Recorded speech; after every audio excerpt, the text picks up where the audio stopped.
که تاسو ته دا پته ولګي نو تاسو به هم حیران شئ چې ایمیل کله راغلی. نو ایمیل د ورلد وایډ ویب نه هم ډیر مخکې راغلی. د ویب د راتللو نه مخکې ایمیل د نن په مقابله کې هم په مختلف طریقو باندې کار کوي.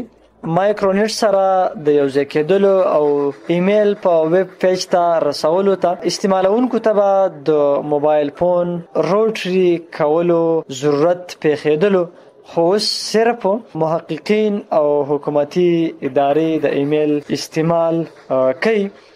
په 1999 کې یاهو او ایگزیکټیو د سرچ انجن په مقبولیت کې سرفهرستو.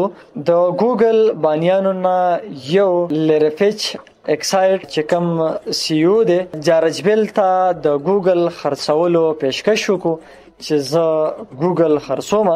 نو هغه دغه ګوګل د خرڅولو په بدله کې په هغه ټایم کې داغه نه $75 لک او اکسایټډ د 1% شیر غوښتلو او داغه مزید نور هم سړیماند او هغه دا چې جارج بیل با خپل اکسایټ سرچ انجن ټیکنالوژي ختمي او ګوګل با استعمالي او ګوګل با خپل سرچ انجن جوړي. نو بیل هغه پیشکش په وخت کې مسترد کو، ځکه چې هغه وخت کې خو یاهو او ایگزیکټ د سرچ انجن خلکو کې مقبولیت او سرپرستو ګوګل دومره زیات مقبولیت نه و. خو بیل دغه پیشکش چې کله مسترد کو نو بیلز د ټولو نه غټه غلطي وکړه او نن دغه غلطي بالکل ثابت هم شوله چې نن څوک اکسایټډ نه خو څوک پیژني او نه څوک استعمالي او نن ګوګل په ټوله دنیا کې راج کوي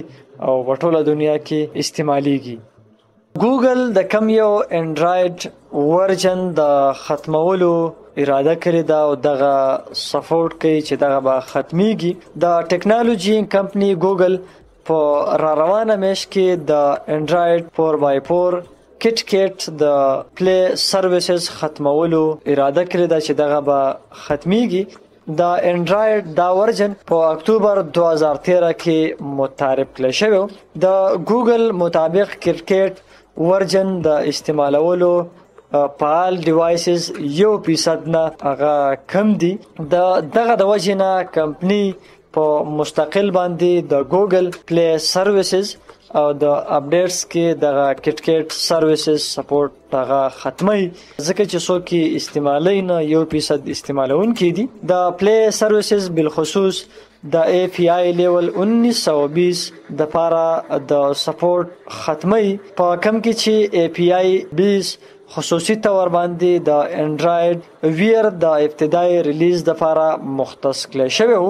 او اخر ګوګل د طرفه په 2021 کې د انډرایډ جیلی بین 4.1 او 4.3 د اي پی آی لیول 18/16 د پلی سرویسز سپورټ ختم کړی دی او د دینه وروسته انډرایډ 4 د ټول ورژن باقاعده تور باندې بند کړی دی او دا وخت ګوګل وضاحت کړی دی او هغه ویلي دي چې د کلونو راسي دغه جاری شوی سپورټ د لپاره د زیات نه زیات د ډیولپرز او د خصوصي هندلینګ په طلب کې نوی فیچر هم په کیو ای نه زیاده مقدار کې د وخت ضرورت دی.